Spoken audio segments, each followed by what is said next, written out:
என்னையா உன் ஃப்ரெண்டோட பையன் பர்த்டேக்கு போனில நல்லபடியா முடிஞ்சதா? ஆட்டுக்கறி போட்டாங்கடி, சிறப்பா முடிஞ்சது. சரி, எங்க அவளை காணும்? பின்னால வந்துட்டு இருக்குடி.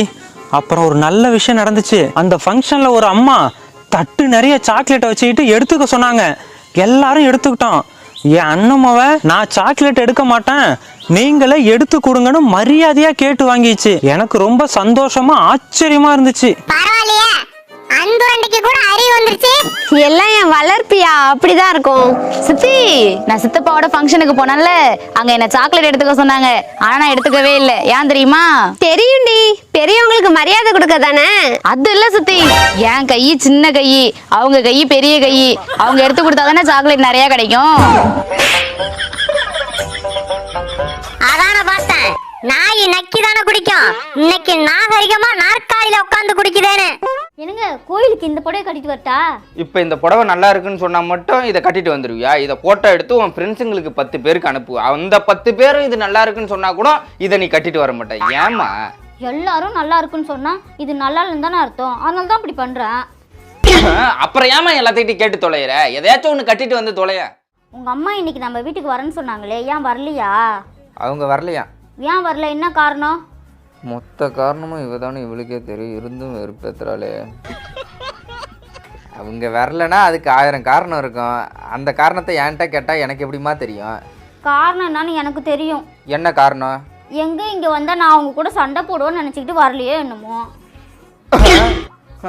ஆமாம், அப்படியே இங்கே வரலனா மட்டும் 2 பேரும் சண்டை போடாமல் தான் இருக்கீங்க. டெய்லி 1 மணி நேரம் ஃபோன் போட்டு வேணுக்குனே எங்கள் அம்மா கூட சண்டை போடுறாங்க. இவ ஃபோனில் இவ்வளோ சண்டை போடுறானா, அப்போ நேரில் வந்து எங்கள் அம்மா ஜோலியை முடிச்சு விட்ருவா போல் இருக்கு. அப்படி என்ன எங்கள் அம்மா மேலே இவளுக்கு கோவம்? இன்னைக்கு கேட்டுறேன்.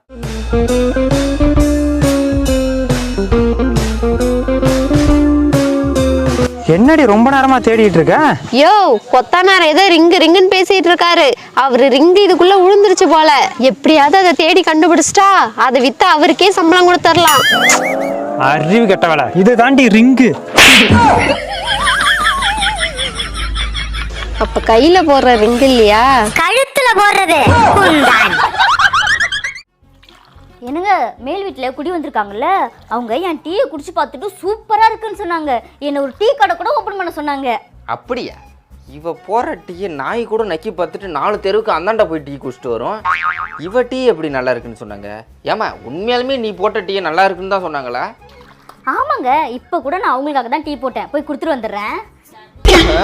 இப்போதான் விஷயம் புரியுது. நேற்று குடி வந்திருப்பாங்க, டீ போடுற பாத்திரம்லாம் இருந்திருக்காது. அதனால டீ எடுத்துகிட்டு போய் கொடுத்த உடனே நல்லா இருக்கு, சூப்பராக இருக்குன்னு சொல்லியிருப்பாங்க. அதுக்குன்னு இன்னைக்கும் டீயை போட்டு போகிறேன். இன்னைக்கு குடிச்சு பார்த்துட்டு செருப்பில் அடித்து துரத்தி விட போகிறாங்க. அதுதான். எங்கேயாவது போயிட்டு களிமண் நட்டு வாங்க போங்க.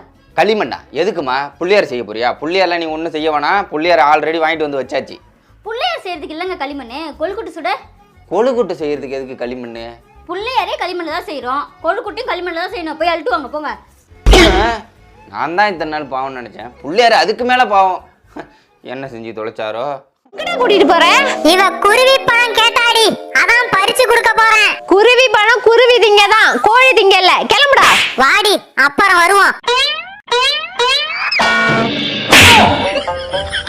திருட்டு குந்தாணி, எதுக்குடி இந்த பொழப்பு? வாயை மூடுறா, நான் டேஸ்ட் தான் பார்த்தேன். என்னடி, குருவி பழம் எங்க இருக்குன்னு தேடிக்கிட்டு இருந்தா கண்டுபிடிச்சிட்டியா? குருவி பழம் குருவி திங்கதான், ஓணம் திங்க இல்ல. கிளம்புடி. எனக்கு கண்ணழகு, காதுக்கு காதழகு, மூக்குக்கு மூக்கழகு, நாக்குக்கு நாக்கழகு. சாத்துக்குடி குழம்பு வச்சிருவா இன்னைக்கு. தூத்துக்குடி குழம்பு வச்சிருமா? தூத்துக்குடி கொத்தனார். பாட்டு நல்லா தானே இருக்கு, பாடுங்க. அதுக்கு மேல பண்ண அடல்ட் மூவியோட மோசமா இருக்கும். நீ போய் சாத்துக்குடி குழம்பே வைமா. சரிங்க, சாத்துக்குடி குழம்பு வச்சிருக்கேன். தூத்துக்குடி கொத்தனார். அடி, அந்த ரிலிக்ஸ மறந்து தொலைடி. ஆகா, தொத்துனை. அது என்னையா மாட்டுக்கு மட்டும் பொங்கல் கொண்டாடுறீங்க? ஏன் எங்களை பார்த்தா ஆளா தெரியலையா? மாட்டுக்கு முட்டை தான் தெரியும், எனக்கு முட்டை போட தெரியும்டா. காரி துப்பிடுவான், ஓடி போயிடு. நான்சென்ஸ். மாட்டை வச்சுதான்டா விவசாயம் பண்ண முடியும். மாட்டை வச்சு எங்கடா விவசாயம் பண்றீங்க? கோனாறு உரக்கடையும் கோயந்தசாமி டிராக்டரையும் வச்சு தானே விவசாயம் பண்றீங்க. மாடு சாணி போடும், நல்லா வாயில வந்துரும். இதெல்லாம் ஒரு காரணமாடி? மாடு பால் கறக்கும், நீ கறப்பியா? மாடு ஜல்லிக்கட்டுக்கு போவோம், நீ போவியா? ஆதி காலத்துல இருந்து மாட்டை வச்சுதான் விவசாயம் பண்ணிருக்காங்க. மாடுதான் சாமி. சரி, மாடு எங்கடா? ஏன்டா முழிக்கிற? காசு இல்லைன்னு போன வாரம் சந்தையில வித்துட்டோம். டேய், ஆடு மாடு கோழி குதிரைன்னு தனித்தனியெல்லாம் பொங்கல் கொண்டாட முடியாது. எல்லாத்துக்கும் சேர்த்துதான் மாட்டு பொங்கல் கொண்டாடுறோம். ஏன்னா மாடுதான் விவசாயிகளோட முதுகெலும்பு. இப்ப புரியுதா? அப்படி புரியுற மாதிரி சொல்லுங்க.